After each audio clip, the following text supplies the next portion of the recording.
Hello and welcome back to the Wheel Knowers Formula One podcast. This is Josh. I'm joined as always by Sam. We got a lot to get to from a pretty hectic Australian Grand Prix, first Grand Prix weekend of the year. Uh, Everything from the cars to the drivers and some stuff even before the race even began with Piastri crashing out. Just a crazy, crazy weekend. First off, though, Sam, how are you? How did you enjoy the race overall? I'm doing all right. I enjoyed this race. I think it wasn't perfect, and we certainly have some stuff to discuss with these cars and everything. But it was definitely an entertaining weekend, that's for sure. And I think that's going to last throughout the year. I think there's just so much variability at the moment that it feels like anything can happen. So I'm excited to get into it. Yeah, I agree with that point about the variability. I feel like it's kind of all over the place, as we saw at the race start, kind of what we saw throughout the weekend. It was kind of all over the place. So yeah, good start to the year, definitely entertaining. And George Russell picks up the first win of the season in Australia, your winner from the Australian Grand Prix. He and Mercedes start off the season very strong, 1-2 finish for the team. Start to, I know it's the first race, but they open up a little bit of a gap in the constructors and just kind of, show everybody that they're the top dog to beat, it seems, this year. Is this kind of what we expected coming out of testing, coming out of the off season, and really even looking for, the past couple of years at these new regs to see George Russell, your winner in the first race, and Mercedes as a whole in 1-2? Yeah, I think so. I mean, we've been talking about this for a while with their engine. And of course, once all the compression ratio uh, knowledge came out, that made it even more clear that they were going to be the leaders in the clubhouse right now. So I'm not surprised by this at all. I do think it's actually a little bit competitive, and we'll get into Ferrari later and the pace of the other top teams. But I'm not surprised at all that Mercedes went 1-2 in the first race. And I think this could be indicative of at least the first half of the year. I think we're going to see a lot of Mercedes success. We'll see once the engine ratio changes and how they adapt to that. But right now, I think they're in a great position for a lot of success this season. Yeah, I think with the engine and compression ratio stuff, yeah, I do think it'll affect them a little bit when that kind of levels out. Uh, what is it? About halfway through the year, pretty much.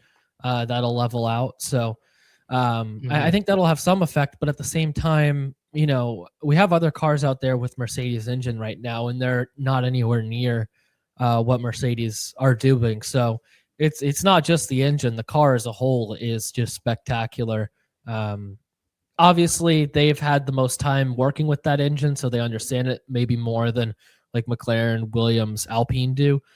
But they do have the same capabilities under the hood as those teams, and yet they have made a car that is just that much better, and has kind of lifted and separated from the rest of the field. Like you said, still competitive because I think Ferrari is at least somewhat close to being there, but you can't say it's just the engine because you look at those other Mercedes teams and they are miles ahead of the next closest, which is McLaren, and they didn't look anywhere close to being able to match what the Mercedes were doing today. Yeah, and I think it's interesting that I think the expectations were very high for all the Mercedes powered teams, at least for their respective stations. We thought McLaren might be a little more competitive. We had high hopes for Williams and Alpine, both of whom I think were a little bit disappointing this weekend. So it's interesting that that success hasn't translated. I do think that they have an aero advantage as well, just from being very well designed, Mm-hmm. certainly on those teams. But I think also it's interesting, McLaren seems to be pretty discontent right now with the lack of information that they're getting. And I think, I'm sure they're having the same issues at Williams and Alpine, and that they're struggling to maximize this Mercedes engine while they have it. So I think it's going to be fascinating to see how this develops, see which of these teams can maybe make some progress and compete with Mercedes, or maybe we're going to see some of these Mercedes powered teams still struggle, and that's going to lead to further controversy with the engine. Yeah, because it seemed, at least what I heard, I'm not sure if this is accurate, but what I heard is that McLaren and the other Mercedes powered teams didn't receive like the true Mercedes engine until this weekend for the race. So in testing, they didn't even have it. So they just haven't had the time to, I guess, fully understand it and dive into it that Mercedes have. But if that's true, that's I mean, it is wild, and it does definitely have. It's definitely given Mercedes an edge there, and I'm sure it's all up to snuff and legal. But yeah, Mercedes just seemed to have the clear edge even over the other cars that have similar power. Yeah, and I think McLaren's frustrated. James Vowles as well was a little bit surprised at just how good Mercedes was compared to them, and I think that's going to be really interesting to look at, to kind of see how that develops, because there's already such backlash to Mercedes at the moment between maybe some of the fans, but especially some of the teams that are frustrated that their development wasn't as good, and also that they may have exploited some loopholes here in the rules. So it's going to be interesting to see, but I do think we kind of have a deadline on this now. June 1st is the deadline, and also it looks very likely that we're about to lose 2 more races here in the Middle East, and if that happens, we could very well see Mercedes' advantage to decline and give other teams a better chance to catch up. Yeah, you think? I know this is kind of going off topic from this race, but with those races possibly being canceled, are they going to make those up in any way? Are they pushing them off? Are they just replacing them with other tracks? What do you think is going to happen there? Because that definitely plays a role in how the season pans out, with Mercedes being able to extract the most out of that engine before the rules kind of even the playing field. Well, I mean, I think it's interesting. I think it looks like there's a good chance that they don't reschedule these races, just because logistically it's very hard to pick a track and get the Formula One ready in a short amount of time. I would like to see them rescheduled, even though we've had discussions, everyone has, as to whether 24 races is too many. It's just back-to-back races being canceled is pretty unfortunate, because you lose a lot of momentum in the season there. So it'd be nice to get at least one race rescheduled, even if they can't do both. I don't know if that's really an option on the table, but I know that Imola was a track that a lot of people have discussed, and the same with Portimao in Portugal. I would love to see one of those get back on the calendar, just to kind of soothe everyone for a little bit and kind of scratch that itch, because if not, then after this Asian swing, I think we'd go at least a month, maybe more, without Formula One until we get to Miami and Canada and that leg of the schedule. Yeah, I know WEC had to reschedule their opening race in Qatar, and they rescheduled. They're postponing it until later on in the year. They plan on going back to Qatar. I know Formula One has a much bigger build out in terms of for the fans than WEC does. Although those are still well attended races, and there's plenty of logistical issues with getting those cars around the world as well. But it might be a little bit more difficult for Formula One to reschedule than WEC, but at the same time, they're able to do it. So, I'm sure that there is a way that they could reschedule, and that's what I'd like to see, either rescheduled or just moved to a new location if it comes to that. But yeah, it's that's a whole tricky situation in and of itself. Let's get it back to Australia though, and George Russell, your winner. I know it's early. It's been one race. But, do you think it's his year? Like a lot of people thought he was the favorite coming in. Just based off what we've seen from one race, do you think 2026 is going to be George Russell's year to become F1 champion, or is it too early and we should pump the brakes on some of those expectations? I think the odds makers have him as the favorite right now, and I totally understand why. I don't think it's a done deal. I think it's too early to say that. Just if the Mercedes pace is hampered by these engine changes.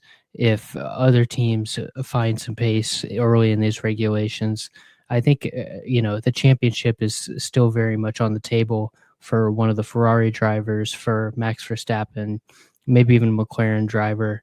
I will say I think this weekend was a big moment for George, not only winning but having his teammate in second, and then guys like Max coming P6. And even though he had a nice comeback race, P6 is not usually maximizing points for Max Verstappen, and Russell gets a 17-point advantage right there, right off the bat on Max. So I think it's a very positive weekend for George, obviously not, even outside of the race win, just building that gap. But I think it's too early to say it's over. Obviously, one race, you never know. Mercedes could have issues. We saw McLaren have some issues this week with reliability, Red Bull as well.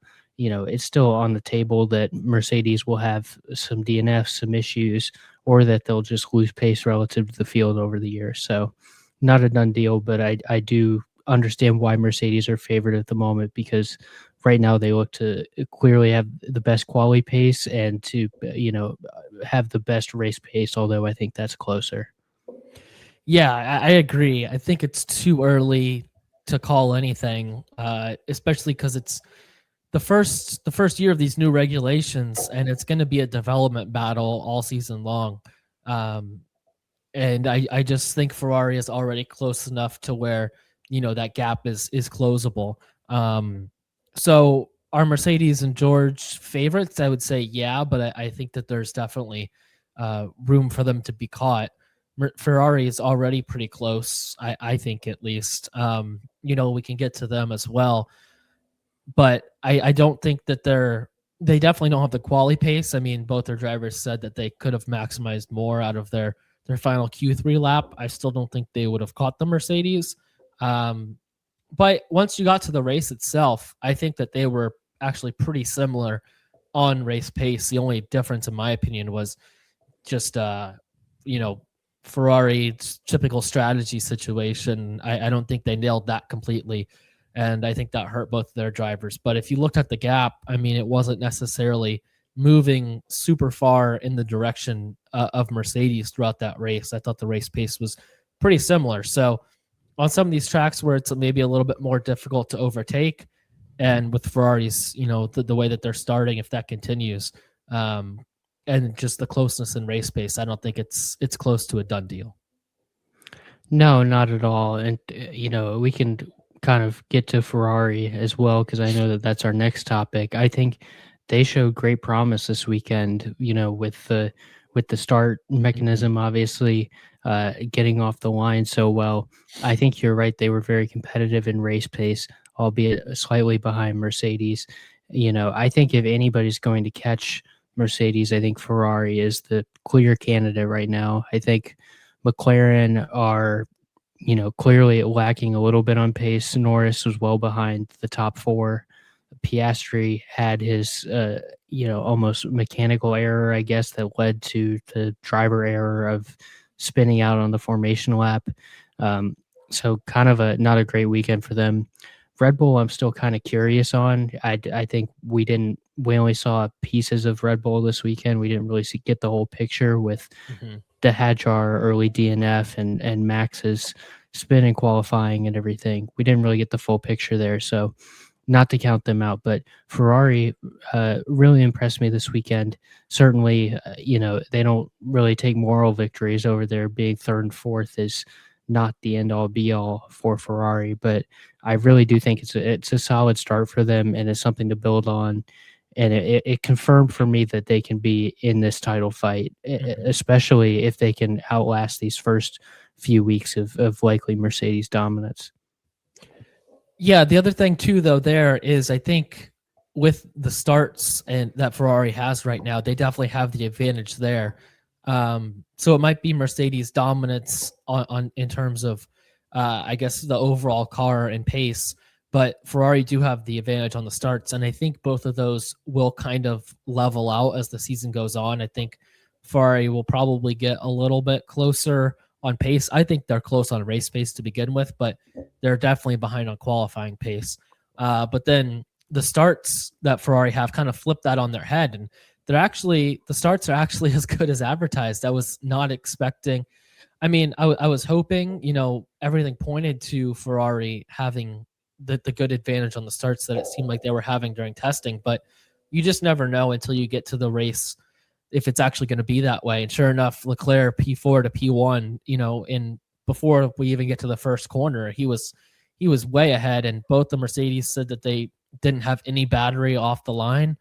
So I'm not sure if that was I'm just not sure if we're getting a true representation of, is that fully the Ferrari start, or if that's kind of Mercedes just kind of bottling it with the battery. But I'm sure they'll learn from that, and the starts will get closer. But right now, the Ferrari starts are actually kind of what we expected, and it's helping out with qualifying for on Ferrari's end, because if they're going to have the pace deficit in quali, then they need those good starts to get back ahead.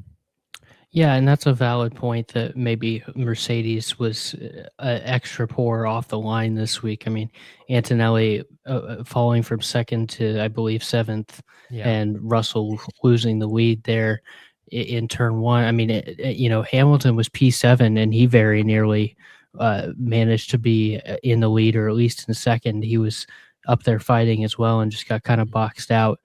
But just such an impressive start. It was really, I mean, it was a total mess off the line. I'm kind of amazed that we didn't get any kind of wreck. I don't know if you, not to diverge from Ferrari, but I don't know if you saw the Lawson Colapinto angle coming off the line. I mean, that's one of the most insane saves I've ever seen.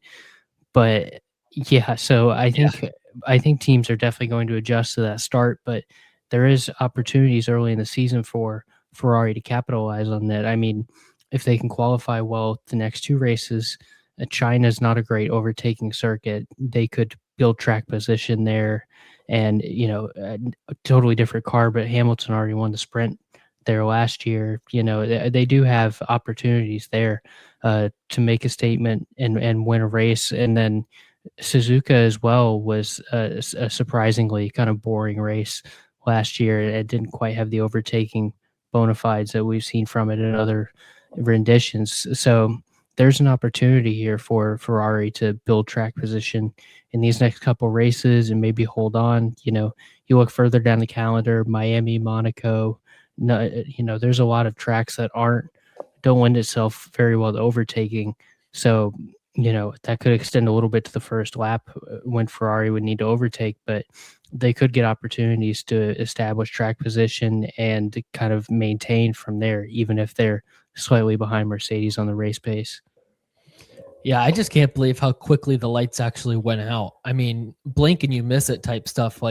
It was, the red light literally came on and then immediately went off. I didn't know it could go out that fast. I know they have the range from 1 to 5 seconds or whatever, but I did not know that it was capable of blinking. Literally, it was like a blink and then it went back off.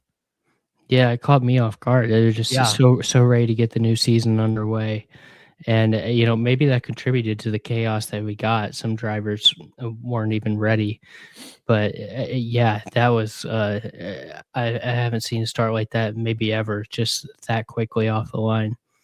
Yeah, I think even Leclerc said it was kind of caught him off guard as well. And obviously he had that great start. So, yeah, it was a crazy race start. And if we see, I mean, it wasn't just the Mercedes either that struggled. I mean, you mentioned the Lawson Colapinto thing.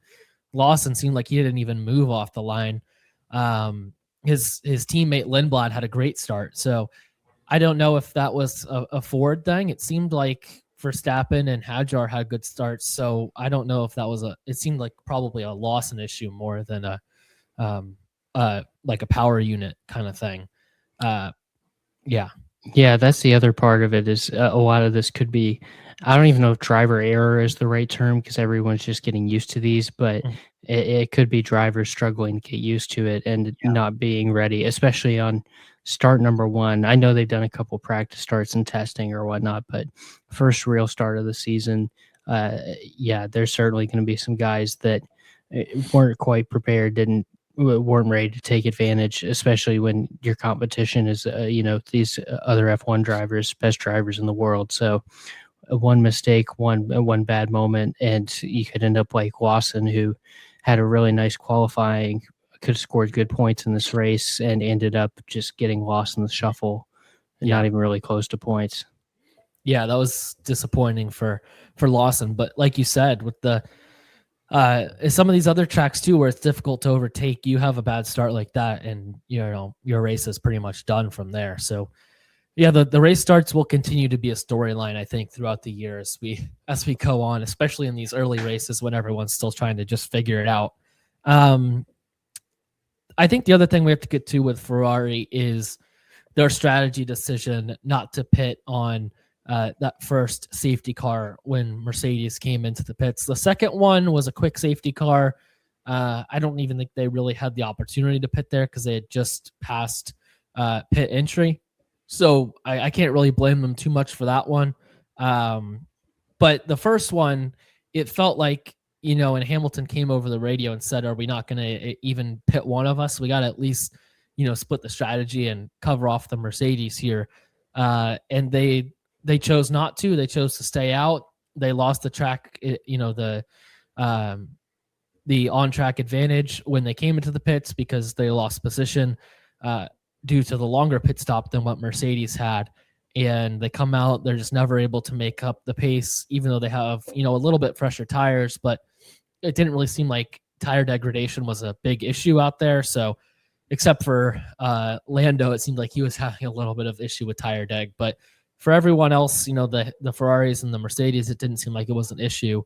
It just felt like a typical Ferrari strategy disaster class. And if they're going to have these same issues this year that they've had in the past when they're fighting for championships, then, even if they can get the pace a little bit closer to what they need, they're going to have to shore up these things and get the strategy under control, because if not, it's Mercedes is going to nail the strategy. I mean, we saw that from their domination with Hamilton in the past. They were always on it with strategy. And Ferrari, they are not. They've shown that throughout the years. You hope that you would hope that they would have improved, but we just haven't really seen that. And their first kind of pressure situation again with a chance at a title on the line, to start the season, everything's fresh, you think you have a chance, and they just bottle it. Yeah, I mean, I don't think it was an all-time fumble by Ferrari or anything. I do think, it's disappointing because they had the lead and they looked like they could have maybe held on and won, but the Mercedes had a lot of pace, and I think Ferrari kind of felt like they needed to do something different. I think if that Bottas safety car plays out differently, they could have potentially gotten in a stop there and been in a good position for the rest of the race. Instead, they're forced to stop during the race, no safety car, and that ends up costing them a good bit of time. I don't know if they would have won the race, but they would have been much closer if they would have been able to stop under a safety car. So I think it's certainly, you can argue both ways. I'm not saying it was a masterclass or anything, but I do think it was, not as terrible as some Ferrari strategy calls of the past. I think they were just trying to fight the Mercedes pace, and they got a little bit unlucky with the location of the Bottas incident, and the timing of everything was just a little unfortunate for them. Yeah, I mean, it was definitely unfortunate timing on that second safety car or virtual safety car, but I feel like you got to keep track position in that situation. And I know the Mercedes probably stay out if you pit, and who knows what happens from there. In clean air, maybe they just run away, and then you're left in the same spot. But I think you have to take the track position and take the advantage that you have with pitting under the VSC, losing as little time as possible to the Mercedes. And I just don't think they played it right. Like you said, it wasn't their worst strategy disaster ever, but at the same time, I think it definitely wasn't good. And it more just worries me for the rest of the season because if they, this is an area that they needed to improve in. I feel like they've made some strides to make improvements here, but it still feels like it's just typical Ferrari with typical strategy disasters and in times where it really matters. Yeah, I mean, I think they also get a little bit unlucky. There was a chance for a lot more safety cars in this race, and I don't believe there was a mechanical one after that Bottas incident. Where there was a mechanical failure or a big crash or anything like that. Alonso comes in after that, but there's no safety car. And I know there was some debris on the track, but that was a very quick one. There just wasn't really an opportunity. And I think, if you play that race out a number of times, there probably would have been some opportunities to get them in. So, like I said, not saying it was a great call. I just don't think it was an all-time bad call from Ferrari. And, maybe I do get your point of maybe if they come in, Mercedes stay out, there's a chance that Ferrari win this race. But like you said, there's also a chance that the Mercedes runs away with it anyways.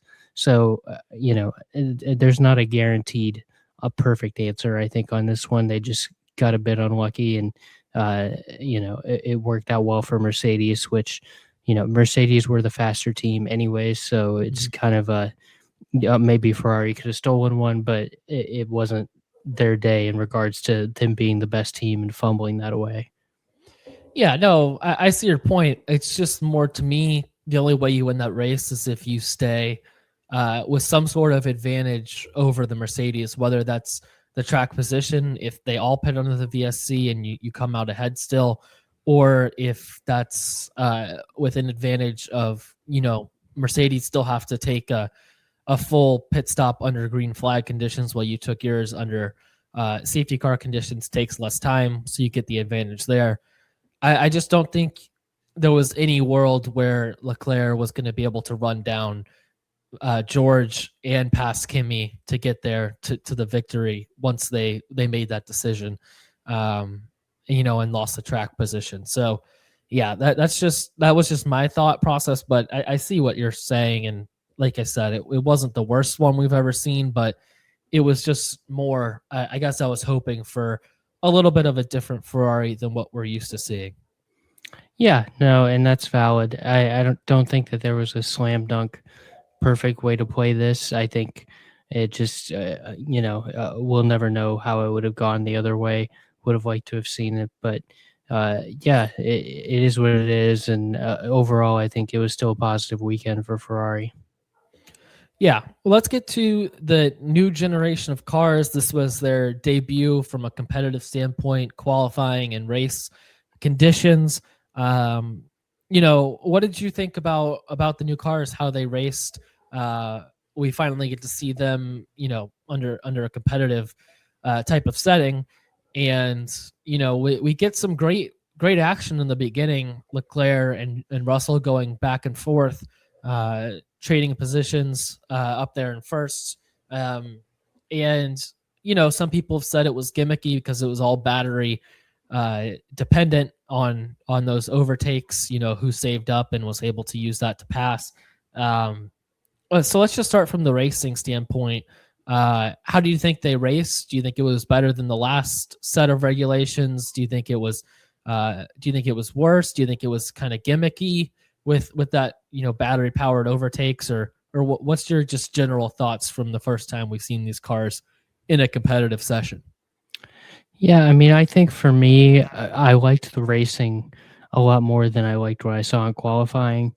I agree with a lot of the fans that qualifying was kind of a disaster, and just to not allow these cars to really go as fast as they can go, for drivers to be losing speed on the straights. There's really no reason for that. In a qualifying, you should need to harvest battery in that scenario. Yeah, I do think we got some very exciting racing the first 20 laps or so.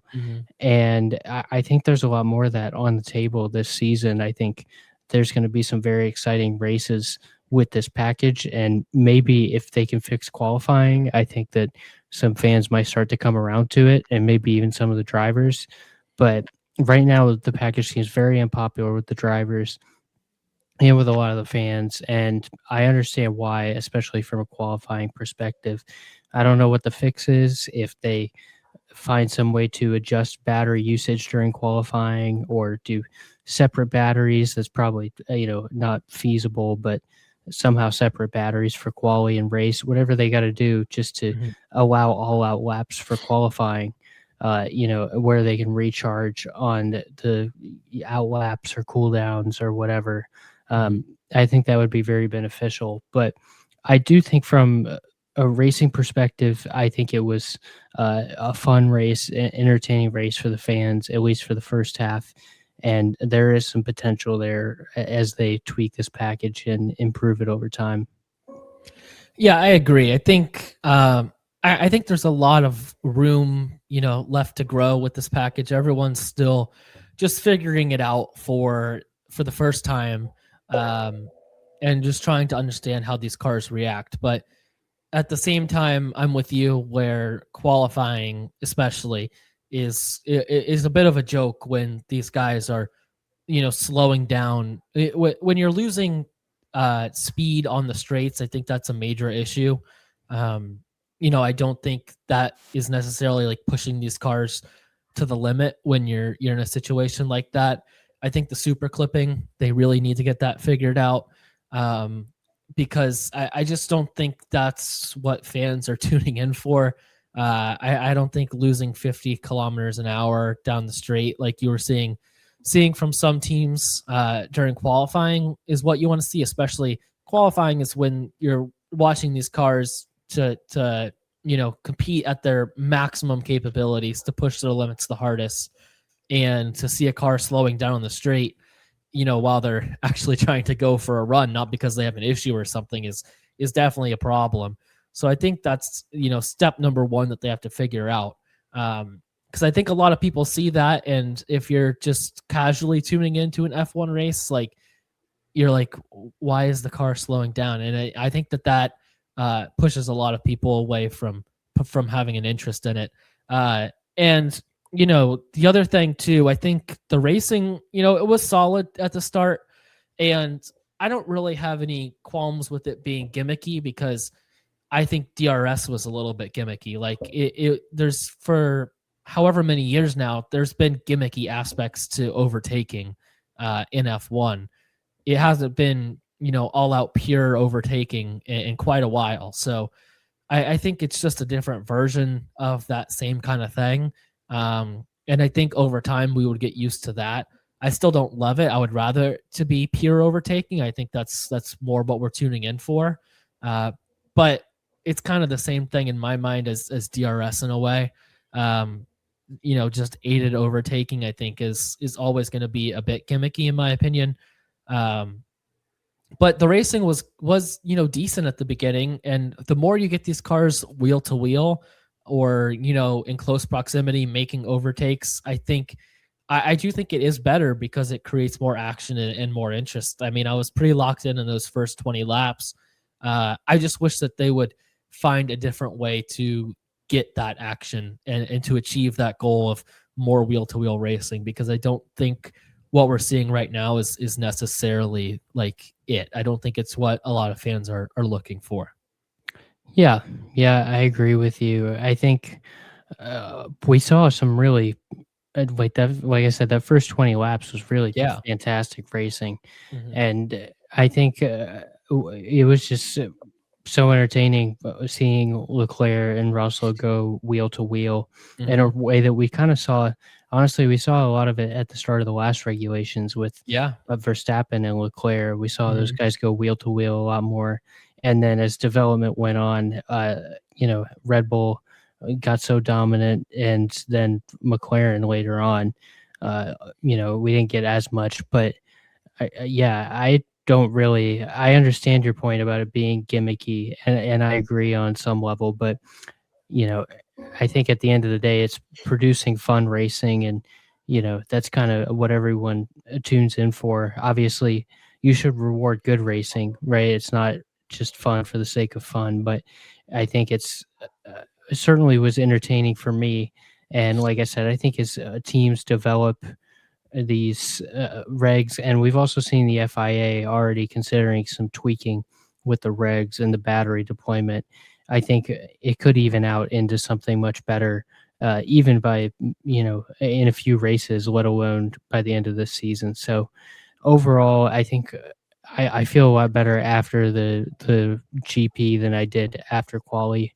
But there does need to be some major fixing for quali because the super clipping and all this, whatever they want to call it, it's all nonsense. That has to go from Yeah. qualifying. In the biggest racing series in the world, there's no reason for that at all.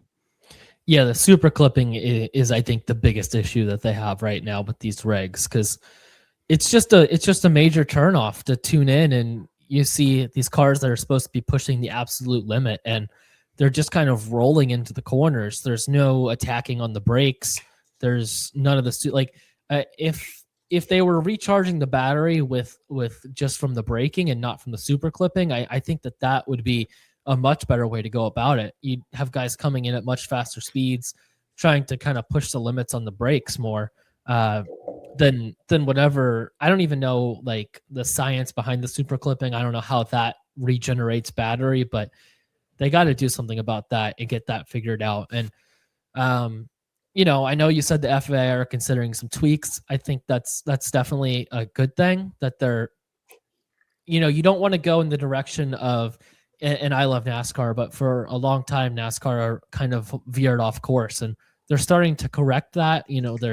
They're getting rid of the playoffs. They're adding some more horsepower back into these cars. They're doing some of the things to get back in the right direction. You don't want to see F1 veer in that direction because, you are seeing some similarities to when NASCAR started to veer off a little bit. And yeah, I just think if they learn from it and they make decisions quickly to make the racing better. And you can't do everything just because the fans want it, because that can lead you off path as well. But just you got to listen to your fans and take that into consideration, because if not, you can lose your core fan base pretty quickly, which takes a long time to build up. Yeah, I got to say, it was not a great weekend for F1 in that a lot of people were comparing these cars to the NASCAR regulations that led to a massive decrease in popularity for the sport. And also they were getting dunked on Twitter by IndyCar teams. Yeah, you sent me that. By Chip Ganassi Racing, I believe, on Twitter. That's no good for the sport, certainly. And it is an opportunity for IndyCar, but F1's got to get that sorted out. You got to have the fastest cars possible out there for qualifying, and it's just not attractive to people who love the sport or people who want to tune in. There's people every year. You got the new TV contract with Apple, you got new regs. There's people every year that tune in that haven't seen a race before, and having to explain to people that they have to slow down 10, 20, 30, however many miles an hour, or even more kilometers an hour. That's just not that's not appealing to anyone. Yeah, slowing down on a straight should never be the fastest way to go around a lap in a race car. I mean, I think that's just like a standard that should be that these cars should be held to. I did find it funny with that Chip Ganassi thing you sent over, because IndyCar switched over to more of a hybrid system a couple years back, and the racing hasn't been quite as good since then either. So I think it's funny that they were kind of pushing back on the whole battery energy system thing when they do have that in IndyCar, and that is part of their racing as well. But yeah, it's definitely, I mean, it's not to the same extent, obviously. And I don't really have a problem with battery being a part of the sport. Using battery and charging it up to use it for overtaking. I think that's actually fine, because it does add some strategy into, how the drivers race. Do I save up more energy here to use it later on? Like, I think that does add a layer, but it should not come from this form. I think super clipping is the issue here. And once we get that figured out, I think we could be in for some better racing, and definitely a more interesting and race friendly package. Yeah, I really have no issue with battery either. I know that it's not popular with some of the Mhm. drivers. I saw Lance Stroll talking about how we have sustainable fuel now that we don't maybe don't Yeah, have as much need for the batteries. yeah, And I think that's a valid point, but mhm, I don't think having battery involved automatically disqualifies you. You know, we've yeah, seen plenty of top level racing series use battery and battery deployment.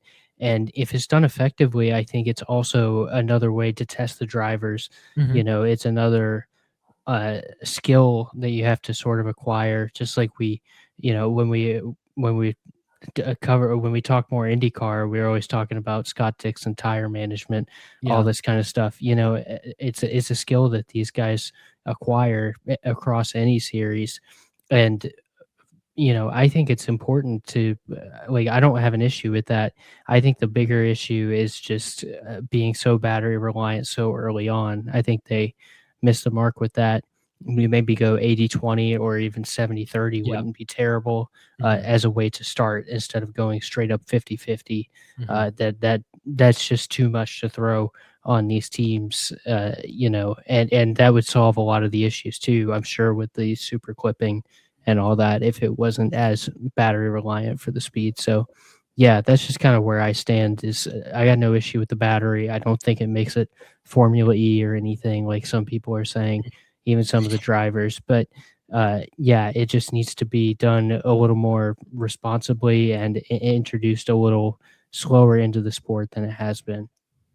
Yeah, I agree. I think 70-30 would have been a much better landing spot than 50-50 if you wanted to increase some of the battery in the hybrid you know, type into the sport because, you know, they always talk about pushing it for pushing the limits for like engineering and road cars and stuff. And I get it, but none of what we're using here is going to go into like an everyday road car Yeah. situation. Like maybe sometime in the way distant future, but it's just too expensive to put any of this in like your everyday road car. I mean, some of those hypercars that, you know, Ferrari, Aston Martin sell and stuff, they have some, or Mercedes as well. They have those F1 engines in them, but for the most part, it's not going to be like that. So I think you stick with more traditional, but I don't have a problem with battery if used correctly. Like you said, this is just not being used correctly. Yeah, I actually, it's funny. I saw it right before we hopped on. I saw a clip with David Coulthard talking about how, you know, I think actually I saw that you liked it. I think is how it came up on my feed. But uh, he was on a show and they were talking about how important net zero was and how, you know, the battery being introduced is going to help with all that. And he was basically like, I just want the best racing. Yeah, Like, yeah, I don't, you know, yeah. it's nice to be a good to the environment and everything. Mhm. Obviously, that's an important issue, but you know, at the end of the day, this is the biggest motor racing product in the world, and you want the best racing possible. So I think to you can certainly, you know, do things that are positive. And change the car in positive ways that look towards the future and being more sustainable without being so radical so soon. Yeah, I think that's a great way to how Coulthard summed it up there. I just want whatever's going to be the best racing, whatever it is. I don't care, but um, yeah, you can hit net zero in other ways other than making these cars 50-50 split. I think there's a lot of other things, you know, F1 could do, and they've done that in many ways with, um, you know, their travel and just cutting down on emissions and stuff to get to net zero. I think if that's your ultimate goal and that's why you're introducing the battery into the sport, then I don't think you need to, because 20 cars going around, or 22 cars now going around the track, I don't think that's really where the emissions from F1 are coming from. I think it's from the cross globe flights and other things that are causing the issues there. I don't think it's the cars. I Yeah, think that's the least of your problems with the emissions. yeah, that was going to be exactly my other point. Is like at the end of the day, I know these guys put a lot of miles on the cars over the course of a year, but compared to everything else everyone else driving a car in the world or Yeah. flying, private jets, commercial airlines, whatever. It's just it's not. Yeah. The math doesn't work out to making it that. There's other Yeah. ways around it. There's other ways that you can build a sustainable race car. Yeah, that's kind of always been a joke to me is, we're worried about these 22 cars going around a track for 50 laps when I don't know the science behind it, but I bet, the amount of flights is way more than it between the private jets for the drivers, how they transport the cars to and from all of these different destinations, the transporting the teams. I mean, it's just there's a lot that goes into it that I don't think making these cars 50-50 battery and engine power is going to fix. And then they have sustainable fuel too, like Lance Stroll said. So you don't even really need to worry about that now either. Yeah, I mean, a lot of it at the end of the day is posturing of being able to say, like, look what we're doing for Yeah. the environment. Look how we're trying to, balance out all the private jets and Mhm. the yachts and that whole image. Yeah. But yeah, at the end of the day, you have to kind of evaluate how it's going to affect your product and how much of a difference it's really making when there are other ways that you can be environmentally friendly and still respect that while Mhm. delivering a great product and not sacrificing it. Yeah, I think that's well said. Let's get to some quotes from some of the drivers from this weekend. We had some really interesting ones. Two I want to highlight here. Leclerc in-car radio. He said, I think this is when he was deploying some of the battery and working with that. He said it's like a mushroom in Mario Kart, which I just loves. Leclerc has some of the best radio, and that was a good addition. Good addition there to talk about how these cars are racing. And I love it when these guys are, when they act more like, I'm not saying any of them don't act like real people, but when you're talking about Mario Kart, like while you're driving an F1 car, I just think it's funny. And then Lando, this was an interesting quote to me. Lando, after we had talked about this too, after testing, how he was saying pretty much that, the cars are what they are. Like, we can't really complain about it. We're driving Formula One cars, and had some quotes along those lines. He pretty much said we went from the best cars that we had in F1, the easiest to drive, to some of the worst in these regulations. I thought that quote was interesting from him after what he said, a few weeks back after testing, especially after Max's big quotes in testing about how much he didn't like the cars. Yeah, I just think it's funny how quickly he changed his tune on that. Once he saw some of the issues in qualifying and things like that. Yeah, there was certainly, I think Saturday there was just such a visceral reaction from the drivers Yeah. of like, what are we doing here? Like, what's the Mhm. point of being here if we're not maximizing really what the car can do? And yeah, I think that certainly some of those quotes lend into the ideas of gimmicky racing. Mario Kart, obviously. Yeah. We love some Mario Kart, but That's that's pure about. racing. Yeah, yeah, that's they really should be throwing shells out there and the whole 9 yards. Well, But Mercedes tried. They yeah, left that fan on the car. Lando yeah, ran over it. yeah, I saw someone saying they were leaving landmines out on the Yeah. track. That's yeah, it's I don't know. I mean, even Cadillac was doing that too. They had pieces flying everywhere. They had mirrors and Yeah. all kinds of pieces from the car. Yeah. So, yeah, no, I mean it's a frustrating weekend for the drivers, surely, but I think a lot of them will maybe not come to love these regs, but will come to kind of figure out, okay, here's ways we can make it work. And I think the FIA, for all we talk about the FIA and most of it not positive, I think that they will kind of work with the drivers and teams here to find a solution because if the product takes a big hit, then, at the end of the day, that affects their bottom line, which is the most important thing to them.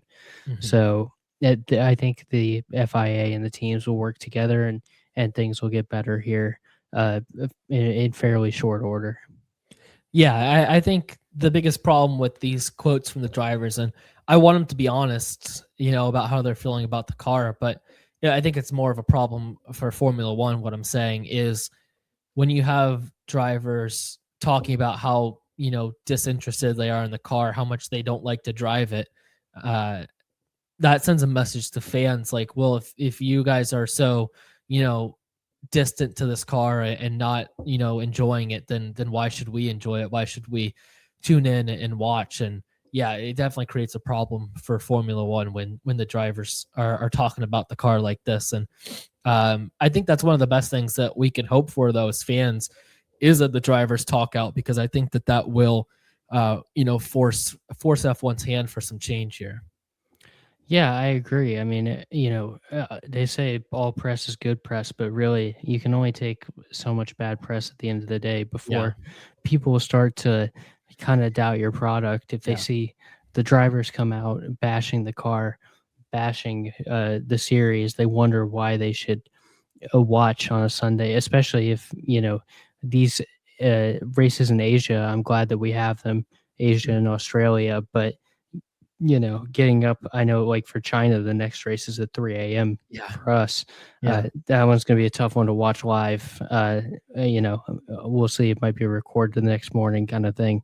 Yeah. But yeah, it's tough to get people to really invest in the product and get them, no matter where you live in the world, the crazy hours of Formula One, get them to tune in consistently when the drivers are so against it, the teams are so against it, and at least for the moment, they don't have a surefire solution. Yeah. Yeah. Yeah, I think it's all fair, all the criticism so far, and we'll see how it goes from here if the FIA decide to make some pretty big changes, especially when the drivers speak out like this. Let's move to the midfield battle. I thought this was a very interesting, little bit from the race we had with the retirements of Hadjar and of Piastri with his issue before the race. You had a few spots open up for some midfield guys to grab some early points. And it seems like, what we saw after testing, what we thought maybe Haas might be the best in the midfield. They had a really good testing. They turn up and Behrman is the best in the midfield. He finishes 7th. Lindblad finishes 8th. A great showing from him in his first race. Bortoleto 9th and Gasly 10th in the Alpine. So Audi getting some points in their first race with Bortoleto, a good performance from him. But 4 different midfield teams, rounding out those final 4 spots in the top 10 to get some points. I thought it was definitely interesting to see how the midfield battle unfolded at the beginning of this year, because when we're going over our preseason predictions, the midfield was the hardest to pin down, because you just truly don't know what to get from testing. Kind of what the top 4 are going to be. We knew kind of what the bottom 2 were going to be, but that midfield was hard to tell, and it feels like Haas is at least taking the first step and jumping out to a bit of an advantage here. Yeah, I agree with you. I think there are a few teams that really caught my eye, Haas being one of them, like you said. I think I feel pretty good about my predictions on the top 4 right now. I feel like I like Mercedes and Ferrari, and I had McLaren in 4th. I think that's kind of the way things stand right now. But I do think I might have been a little wrong on the midfield, and I think there's one team, along with Haas as well, a couple of teams that really impressed me. One of them was Racing Bulls, obviously, with Lindblad coming P8. Fantastic first race, got as high as P3, I believe, in the early laps there. And had 2 guys make Q3. Lawson, of course, with the bad start. But with Lindblad having such a good start, I don't really think that's a concern long term. So Racing Bulls, really, I was pretty down on them this year. I had them P9, but they're off to a fantastic start. And I also really think, it's kind of hampered by the Nico Hulkenberg situation, but I really think Audi showed a lot of promise this weekend Yeah. as well. Bortoleto coming P9, both drivers being right there on the edge of Q3. Bortoleto sneaks in and Hulkenberg's just out. But I think it's hard to say when one of the cars doesn't even start the race that it's a positive weekend. Mhm. But I do think it showed a lot of potential long term. And with Audi's resources and leadership and development team, I think there's a big potential for them long term this season. So, I talked about them in the preview pod, and I thought that they had long-term potential, but I was thinking more in the next few years. I thought maybe this year would be a bit rough, but now I feel better about Audi and their potential for the rest of this year, along with Racing Bulls. And, I think Williams obviously was very disappointing. And Alpine did manage a point, but they weren't quite as good as I expected either. So definitely a real shuffling in the midfield compared to what my expectations were. Yeah, I think Audi. I think it was a huge weekend for them. Like you said, tough to say when Hulkenberg doesn't even start the race, but Bortoleto to snag some points there, I think is huge. And I agree. I think they have of the midfield teams. I think they have the most. They have the highest ceiling for sure, and the most ability to move upward. Building their own engine. I think it's also very impressive how they were able to come in with a brand new engine and brand new regs, which are obviously very difficult to understand and make a good engine for. And yet they've come in and scored points on their debut. So I think it was an extremely impressive weekend for Audi. And for Racing Bulls too, they far exceeded my expectations, especially Lindblad. I mean, a mega weekend for him. You got to give it to him in his first F1 weekend, full-time driver. He comes out, he's better than Lawson in every session, his experienced teammate, except for qualifying, but only qualifies one spot behind him. And then has that great start, is very competitive in the race, and comes home for a P8 finish. I think it was a really good weekend for Lindblad. I hope we see this continue. He seems like he's enjoying the car as much as you can with this generation of car, but he seems to be enjoying life as an F1 driver at just 18 years old. I mean, you can't ask for much better than that. Yeah, I think this is one of the better opening weekends we've seen from a driver in a long time. Mm-hmm. I mean, he's up there on lap one fighting with Lewis Hamilton and, with Hadjar in the parent team. And, he's gets into Q3 first race. So, yeah, I think he really proved a lot here. I mean, I thought he was talented, but I think he kind of showed the levels, and we saw so much out of the rookie class last year that I think we could really see him make a big leap, and the driver development's just so good nowadays. So yeah, a big weekend for Lindblad. As far as the Audi piece, I think it's just you look at them and I agree. I think the sky's the limit really for what they can do. Having your own engine has its drawbacks, but I think it could also have big advantages, not being bound to anybody else. And these guys have had so much success in other realms of motorsport. They didn't get into F1 just to sit around the midfield and collect a paycheck and, maybe gain a little notoriety. They came to win and be up there and be competitive. So I think the sky's the limit for them. If they can continue this pace for the next couple races, if they can snag a point or two, maybe in China and Japan, I think they're going to be potentially my favorite here for the midfield throughout the season, just as a team that could get better and is already in a pretty good place at the start. Yeah, like you said, Audi have a history of coming in and building great machines and winning, and I think that their expectations long term for F1 here are no different. I'm really excited to see what they bring. I feel like they've gone about it very professionally so far. They seem to know what they're doing. and their first season, their first race, they come out and get points in the first race. I think you have to applaud that, certainly. Let's get to another team where it was their first race, and that's our boys Cadillac, the premier Cadillac F1 podcast. We are. Let's do a little Cadillac corner here.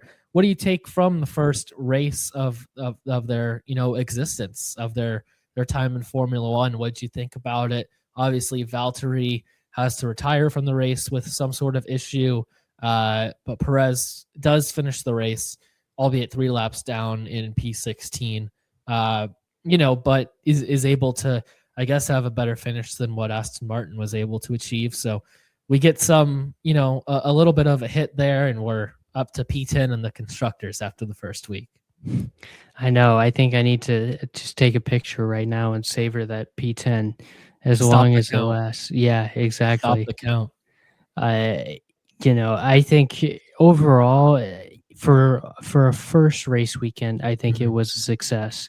I think if this is still what it looks like in Abu Dhabi, then that'll be kind of a disappointing season. Yeah. From a pace perspective, they're clearly well off it at the moment. Maybe not embarrassingly so, because they're a brand new team, but they've clearly got a lot of ground to make up. I think just having a car finish the race is very positive, and there's a lot to build on. They got in a lot of laps of testing. They got in some race data now and some quality data. I think that there's something to build on, and now that they have a race under the books, everybody kind of knows what to do, where to be. So this is certainly not where I want the team to be long term, but for race weekend 1, I think there's a couple positives to take out of it, and we'll just savor that P10 while we have it. Yeah, I don't think, I don't want to do the whole congratulations on PP and poo-pooing situation. Like, you met the bare minimum standard, you did it. But at the same time, it is their first race, like you said. They're just getting their feet wet. I think to have a car finish is a good result for the first race. I would have liked to seen both of them cross the line, but Valtteri has his issue, sadly. But Checo is able to cross the line, and you heard some quotes from him after the race, pretty much saying like, the honeymoon is over. I think he said, like, now that we have our first race under our belt, we have to start improving, because the pace is not where we want it to be, and it's certainly not where you would want it to be, but you have to give them a little bit of leeway coming in. It's not like, and we just gave Audi their flowers for scoring points, but it's not like Audi where they came in and took over an existing team. This team is built completely from scratch in less than a year's time, where they knew that they would be in the sport moving forward. I mean, I think to get 2 cars to the grid, let alone to have one finish in their first race, is a success. They could easily be in an Aston Martin situation right now, and I think people would kind of be expecting that. So for them to have a car that, is at least it's not fast, it doesn't have the pace, but it's competent, and it can it can make its way through a race, I think is a good thing. But at the same time, you have to start looking forward from here. And like you said, if we're still this far off the pace come Abu Dhabi, I think that there's going to need to be some talks and some major changes. Yeah, I mean, it's kind of like, I don't know if we have many overseas listeners. If we do, they might not be in on this joke, but it's kind of like the Keon Coleman, Cam Newton meme. It's like, at first you can be all fun and like, hey, we did it, but eventually you got to show some results. You got to prove it. And I think that's kind of where we're at right now with Cadillac is, yay, we made it through race 1. We did it. We finished a car. The other car, is a DNF, but there's plenty of other teams that have mechanical DNFs. Yeah, more established, more successful teams. But at the end of the day, now you have to start showing something, and that's not going to be points, we assume, at least for a while. But you got to show some improvement race to race, show some pace, and show some competitiveness, at least with the bottom of the midfield here. Yeah, I think that there's definitely room to grow. I think they'll get there. I think they, I'm not gonna say I'm like a expert on car design, but I feel like they have a pretty basic, starting point for a car. I feel like there's definitely room for them to grow and to make the changes that they need to make. Um, and what do you think is a realistic sort of expectation for Cadillac to be by the end of the year? Do you think competing for points is realistic to have by the end of the year? Like, what would you say is realistic for the end of the year? And then also, like, what would be their aim? What do you think their goal should be uh, by Abu Dhabi once they cross the line to say, what, this year was a good year and you can call it a success? Well, I mean, Perez was the only car to finish, and he finishes 3 laps down. Hmm. And Gasly was the last point scorer, and he was 1 lap down. So that's a lot of gap to make Yeah. up. I think goal number one is just being, like I said, competitive with the bottom of the midfield. I do think it's tough that the midfield looks pretty decent this year. Obviously, Hmm. I'm kind of leaving Aston Martin out of that, but Yeah. otherwise, Williams are a disappointing start. But we both think that they'll get better as the season goes on. Hmm. Everybody else looks fairly competitive at the moment. So it's going to be difficult, realistically to score points. Even though I think we both thought they'd get a point or two, we knew that going into the season that points was going to be very hard to come by. I still think we might get a crazy race and you might be able to nab one or two, but I think at the end of the day, focus number one is just closing that gap to where you're, in the lower midfield and able to kind of maneuver with those cars. Whether it's Williams if they stay on a poor track, or maybe it's Haas, Alpine, whoever it is. Just kind of be in those circles, even if you're not scoring points. Yeah, I mean they were pretty far off, like you said, 2 laps back from the final point score. So there's definitely some obvious pace issues, but I think they also were trying some things. Like, I think I saw Perez came in and got some softs at one point. So I think at a certain point it turned into a data collection type of thing, rather than, oh, we're going all out trying to maximize. Maybe we get 15th or something. I mean, I'm not sure, but it didn't seem like it was necessarily like it felt like at some point they were just kind of trying to test some things and finish the race in their first race. So I think that's fair. But yeah, there's an obvious pace disadvantage right now. I mean, they qualified. Their best qualifier was a 1:22.6 with Perez. The nearest, Fernando Alonso went a bit faster, but let's take Colapinto and the Alpine as like the back marker of the midfield, for example. He qualified in that Q1 session with a 1:21.2. So that's about a second and a half off of the nearest midfield car. I think like a good goal would be to be competing with that, if not beating that by the end of the year.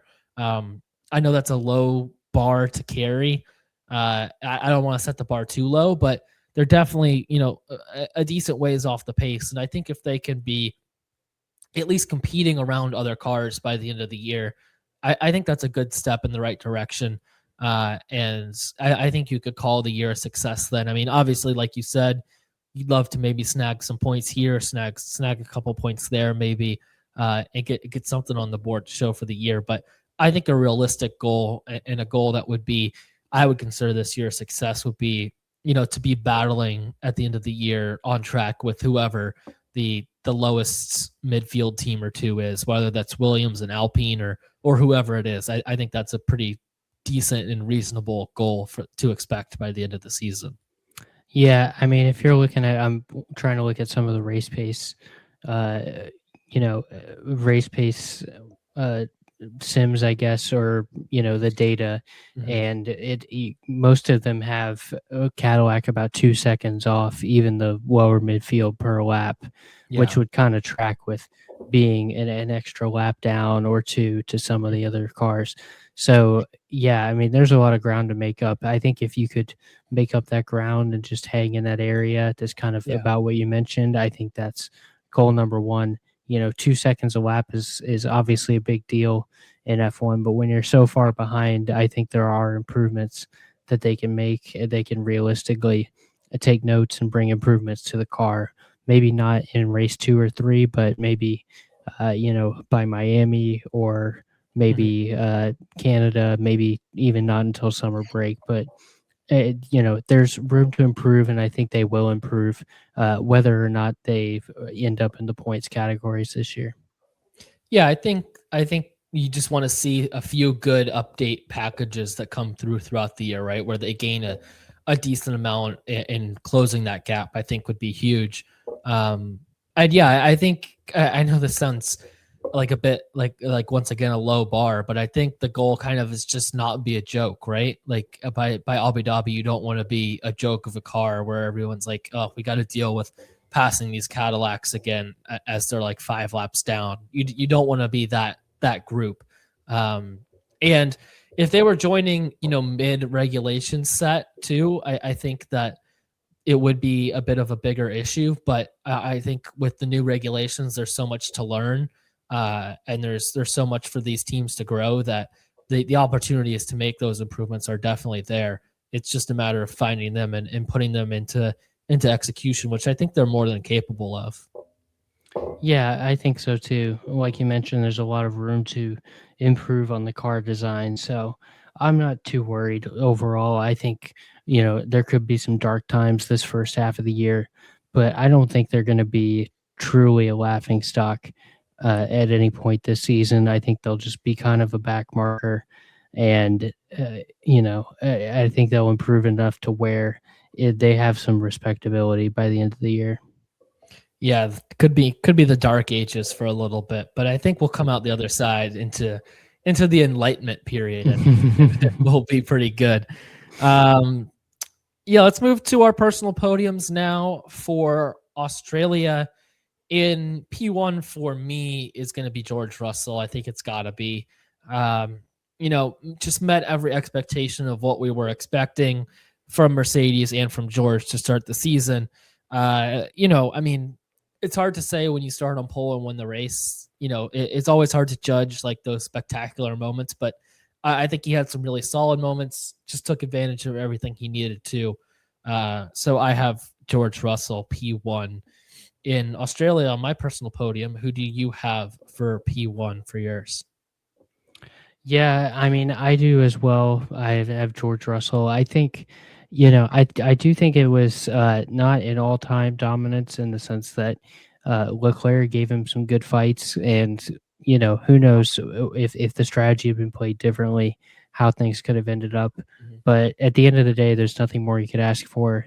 He Mhm. was dominant in qualifying, even with the poor relative start. He was able to end up winning the race pretty convincingly, only a couple seconds over Kimmy, but 15 seconds over the Ferraris and the rest of the field. So I think for me, I've been pretty consistent about drivers that put it on pole and win the race, and, look pretty good throughout, have been my P1. So for this one, I'm sticking with it, even though I don't think it was an all time weekend. It's exactly what the doctor ordered to start the year. Yeah, I agree. I think he just did what he needed to do. That's all. That's all you're looking for to start the season. In P2, I have Arvin Lindblad. Just coming in your rookie start, your first start in F1, getting points. I think is always going to be personal podium worthy, and to be pretty, consistently ahead of his teammate Liam Lawson throughout the weekend, I think is another good sign for him. Uh, a guy with some experience in Lawson beating out him is huge.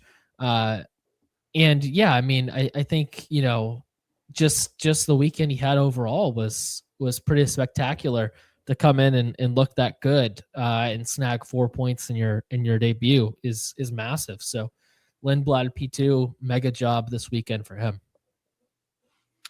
Yeah, I'm worried we're gonna have the same top three. I also have Lindblad P2. I think for me, you kind of said it already, but a guy comes in weekend number one and delivers so thoroughly. Q3, solid points finish. I mean, there's nothing more you can ask for from a rookie than that. So yeah, I'm gonna go with Lindblad here in P2, and there's a couple other guys we'll get to up for P3 that had good arguments, but I like Lindblad here P2. Oh, I don't think we're gonna have the same top three because I'm going with Sergio Perez P3. No, I'm kidding. I kind of thought you were serious there for a second. I thought about it, but then I was like, you know what? We can't do that. 3 laps down, we can't do that. Yeah. I'm gonna go. This one's actually kind of tough. I feel like there are a lot of different ways you could go for P3 here, but I'm actually gonna go for Kimi Antonelli. It was a tough start for him, dropping down to P7, but battling back to P2, I think was huge. Only finishes 3 seconds behind George after that pretty bad start. And I think it was a solid weekend for him. You saw the crash, obviously, which was not good, but his recovery from that was very impressive.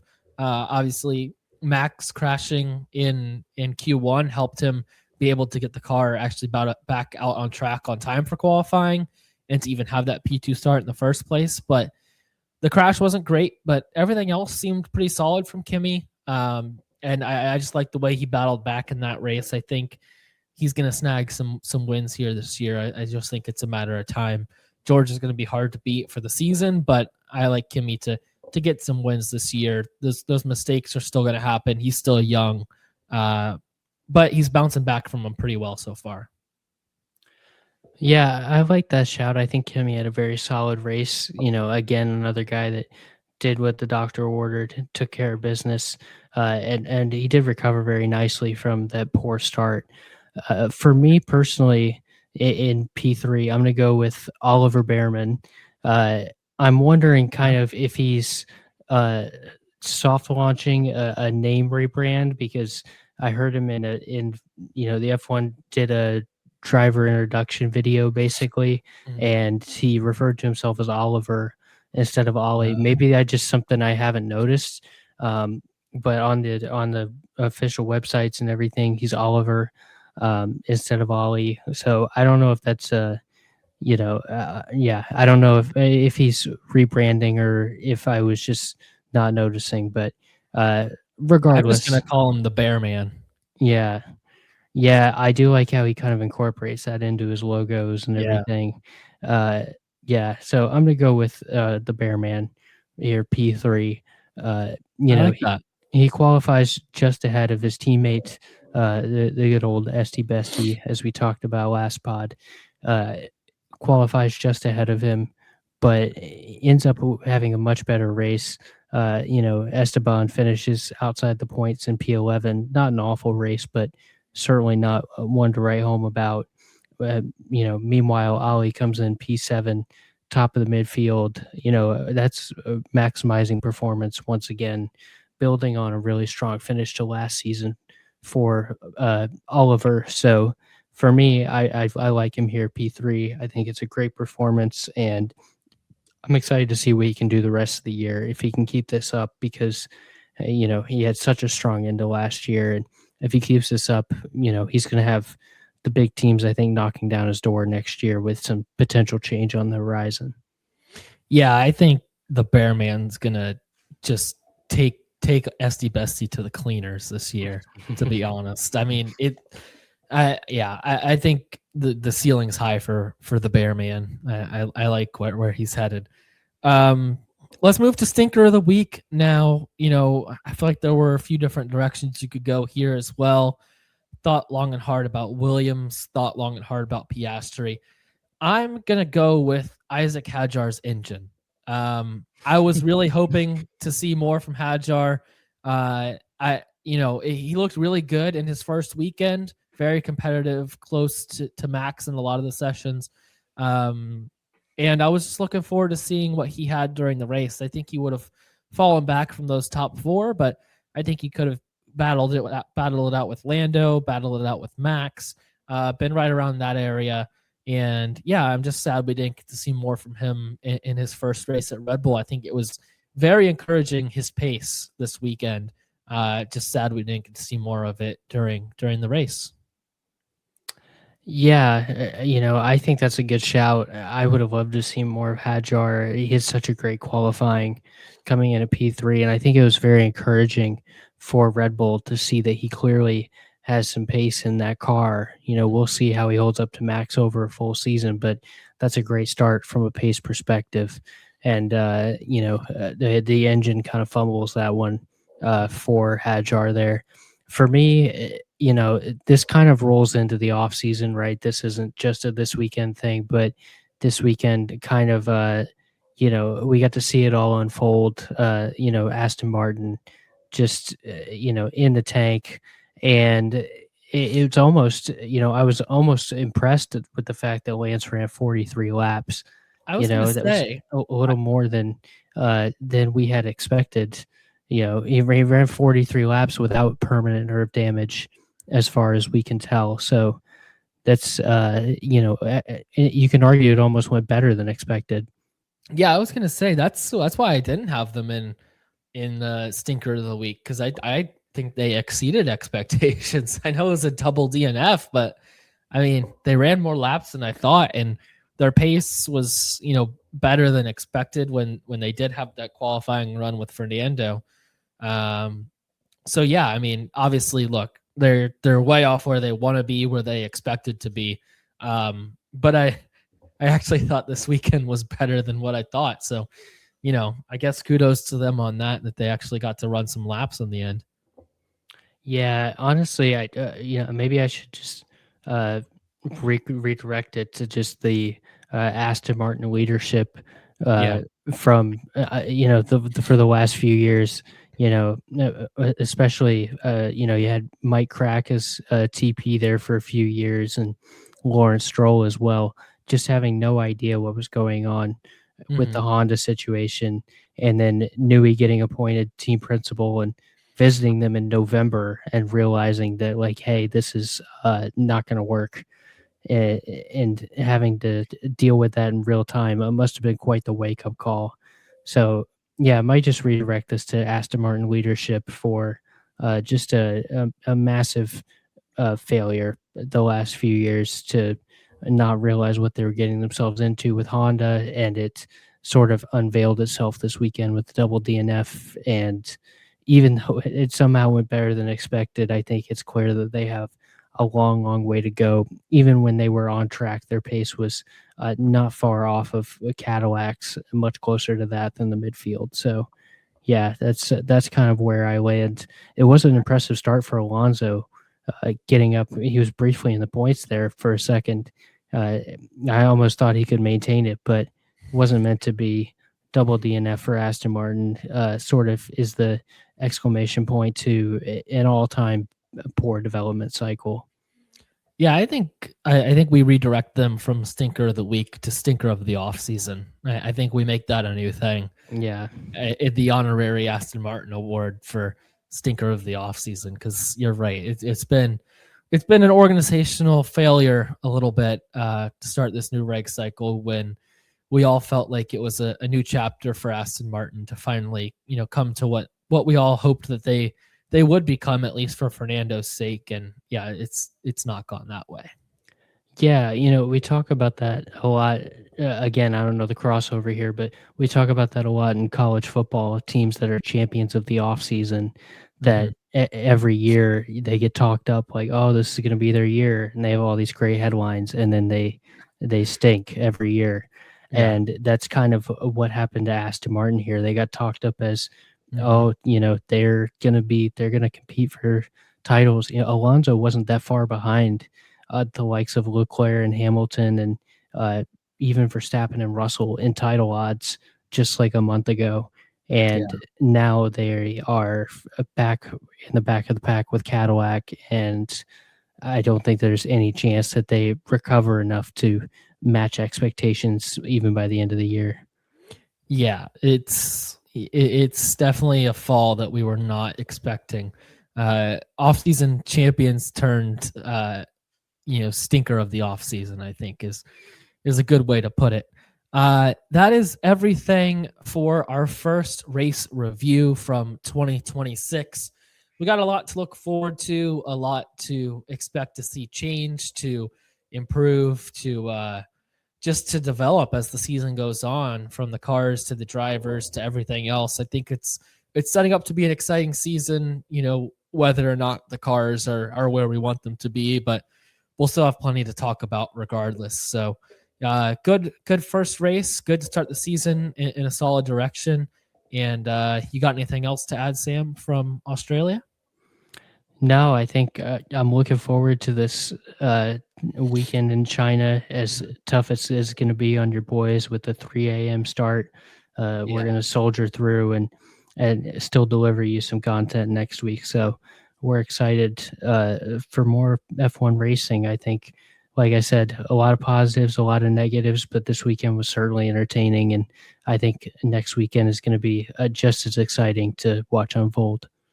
Yeah, I agree. Well, we'll see you guys next time after the Chinese Grand Prix. We'll be back to discuss a lot from there, I'm sure. More to talk about with the cars, obviously, and everything else. So thank you guys for listening to the season opener episode, and we'll see you next time. Yeah, we'll see you then.